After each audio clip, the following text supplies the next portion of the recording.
Welcome to Gen 1 Rev 22 Ministries on Friday the 27th of March 2020. Today I'm going to be asking the question, and hopefully we shall find the answer, that the disciples asked one another concerning who Jesus Christ was. The question they asked him was, "Who then is this that he commands even winds and water, and they obey him?" The disciples were with Jesus Christ on a boat, and they were in the middle of the Sea of Galilee, and a storm arose. And we read of the account of the storm in three of the Gospels, Matthew, Mark and Luke. It seems that they're all speaking of the same event, and I shall read the account from the Gospel of Luke, Luke chapter 8 verses 22 to 25. One day he got into a boat with his disciples, and he said to them, "Let us go across to the other side of the lake." So they set out, and as they sailed he fell asleep. And a windstorm came down on the lake, and they were filling with water and were in danger. And they went and woke him, saying, "Master, Master, we are perishing."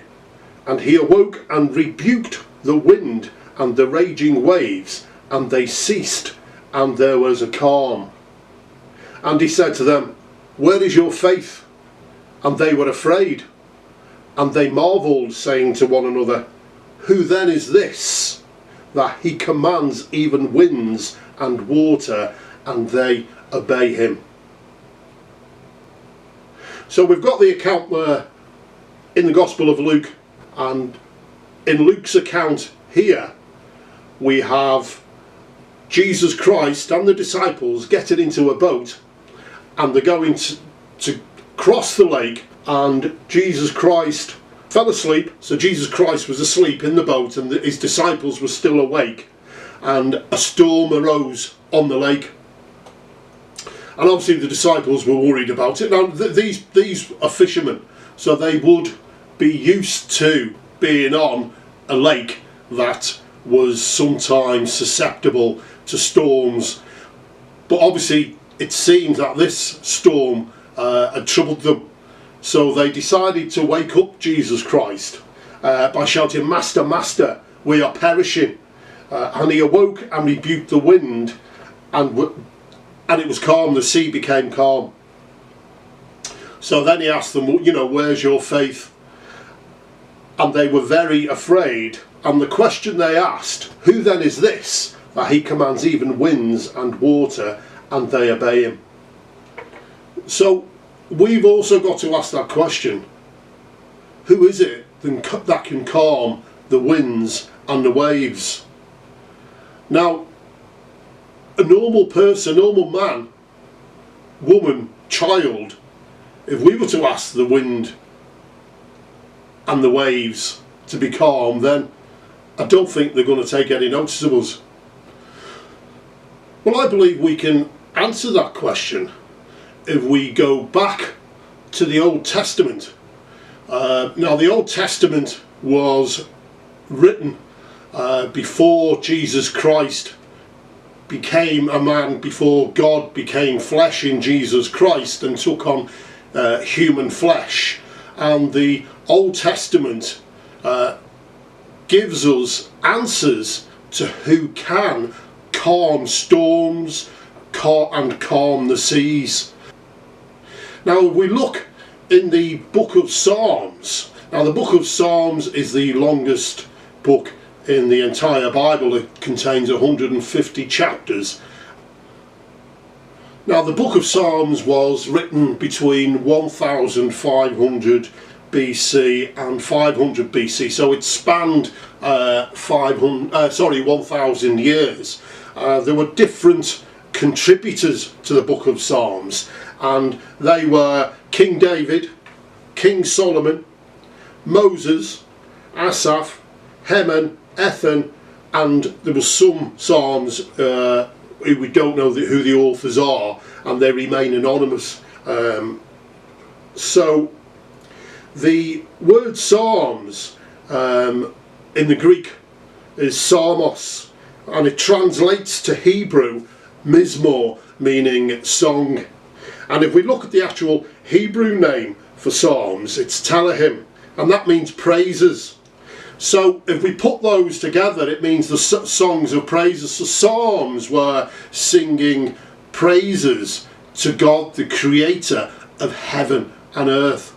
So we need to look at who the psalms are addressed to, who the psalms are talking about, singing about, giving praise to, giving worship to.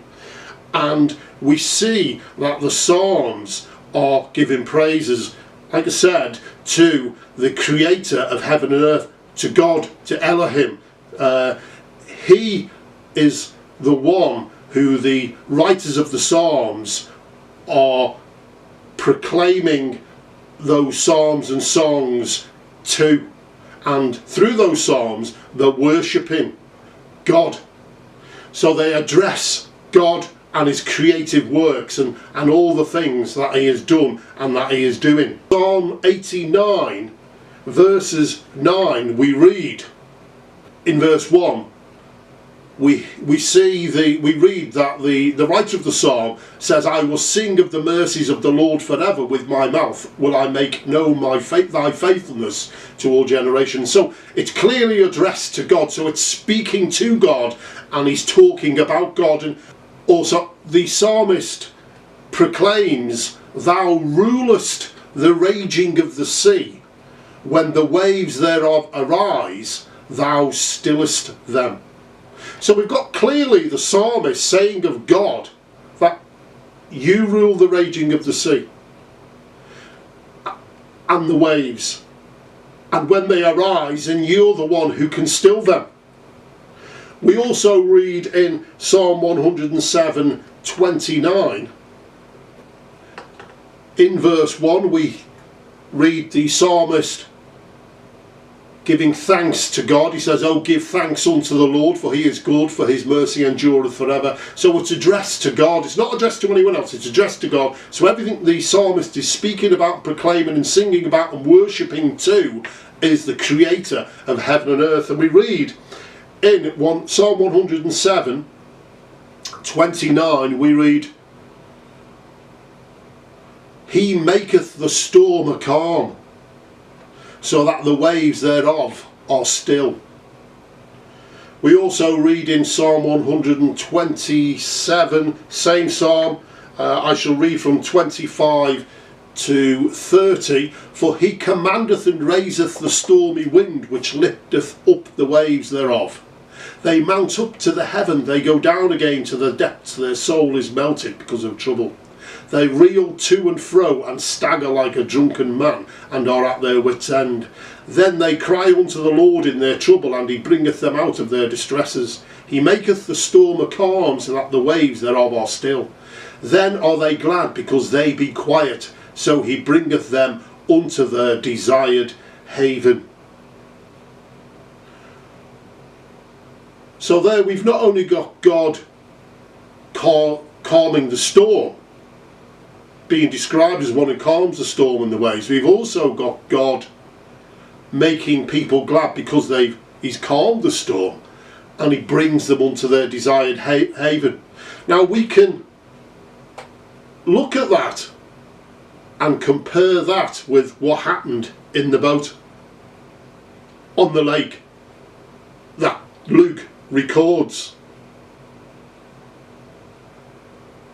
Jesus Christ clearly was making reference to what was written about him in the Psalms. When he calmed the storm, he calmed the waters, he stopped the rain. And once he had done that, the disciples were quiet, they were calm like the sea and the waves. Jesus Christ was fulfilling these words by the psalmist in that very boat. He calmed the storm, he calmed the waves, and he calmed the disciples. And then once he'd calmed the wave and calmed the disciples, they then went on to their destination, which clearly says here, then are they glad, because they be quiet, so he bringeth them unto their desired haven. So we have what the psalmist spoke about and was worshipping God with those words and that song.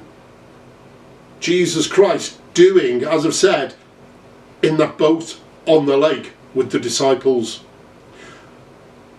So we're beginning to get the picture now who this is. We also read in Psalm 65 verse 7. So I'll read verse 1 again. It's a psalm and a song of David, and he's praising God, saying, praise waiteth for thee, O God, in Zion, and unto thee shall the vow be performed. So it's addressed to God again. Verse 1 clearly states it's addressed to God. And in verse 7 we have, speaking about God, God which stilleth the noise of the seas, the noise of their waves, and the tumult of the people. Again, in the Psalms, God is the one who calms the seas, who calms the waves.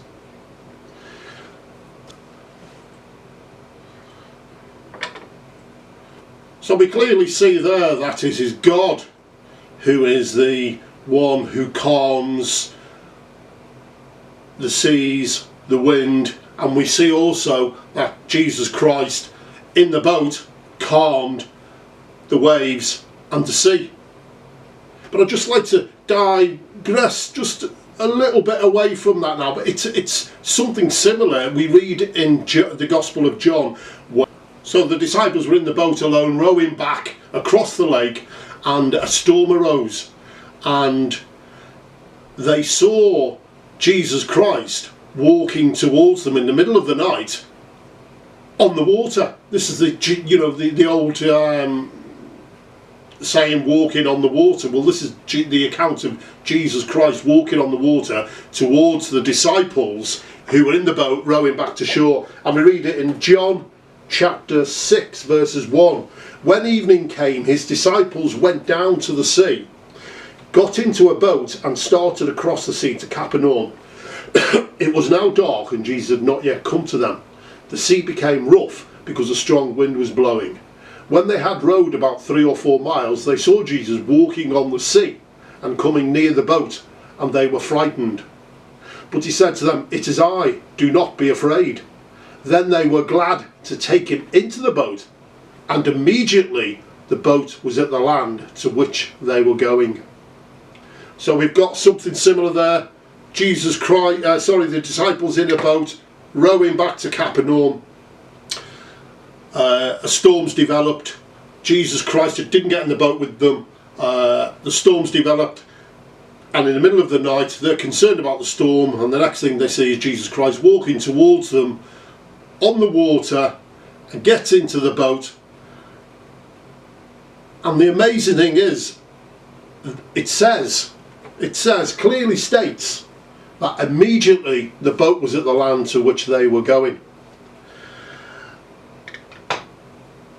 So again, we've got to ask the question, who walks on the water?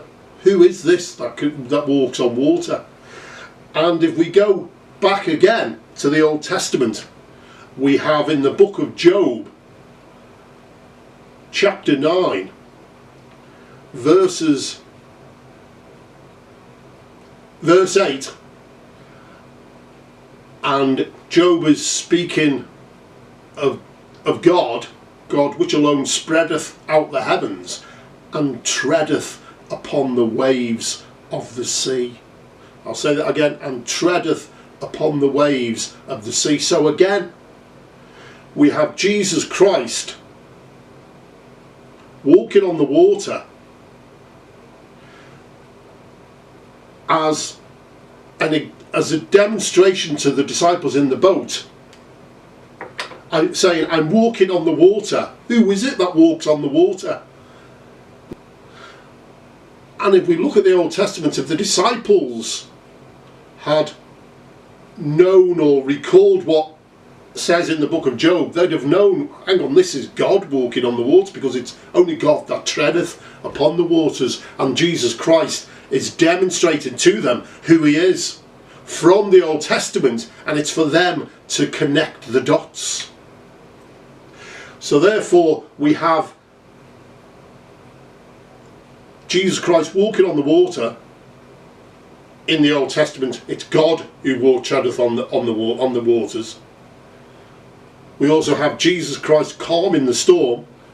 In the Old Testament, it's God who calms the storm. So therefore, the answer to the question is, it's God. Jesus Christ is God. He is creator of heaven and earth and all of the universe, all of the biological living life forms on this planet. He created all things, and he's demonstrated that to his disciples I'll say again, by calming the storm, calming the sea, walking on the water. Another scripture I'd like to draw your attention to is Genesis chapter 1, 9 and 10. And God said, let the waters under the heaven be gathered together unto one place, and let the dry land appear. And it was so. And God called the dry land earth, and the gathering together of the waters called the seas. And God saw that it was good. So God here, and God said, let the waters under heaven be gathered together unto one place. So it's God speaking, just like Jesus Christ spoke and told the wind and the storm to stop and the rain to stop. So we see the connection there. Also in creation week, God speaking, Jesus Christ speaking, Jesus Christ commanding the waters, commanding all the waters to come together in one place. He commanded the waters on the boat with the disciples to be still, the rain to stop. He commanded the storm to stop. He walked on the waters. If he created the waters, then he has control over them, dominion over them. He can set aside the natural laws if he created the natural laws and all matter that is in the universe. If he created them, then he's got control over them. He's not subject to them. Yes, he became subject to them when he became a man voluntarily, but that does not mean as God he is subject to them. He has control over them, as can be demonstrated in Genesis chapter 1 verses 9 to 10. So if we go to John 1, 1 to 5, now this is the Apostle John who wrote the Gospel of John, who walked with Jesus Christ. He also wrote the the book of Revelation and 1 John, 2 John and 3 John, which are also in the New Testament. Now he is describing who Jesus Christ is.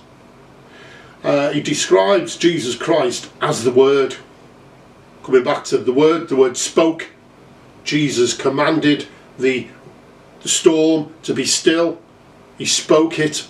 Jesus in creation spoke the water, the separations of the waters and the land.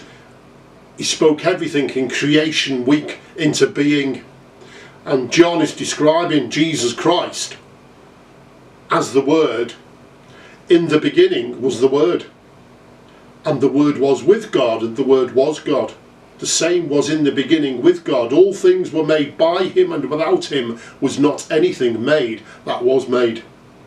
In him was life, and the life was the light of men.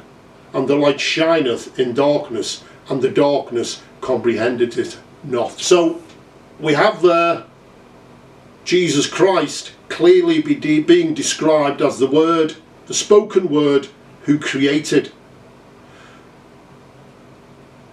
God is the creator of heaven and earth and the universe.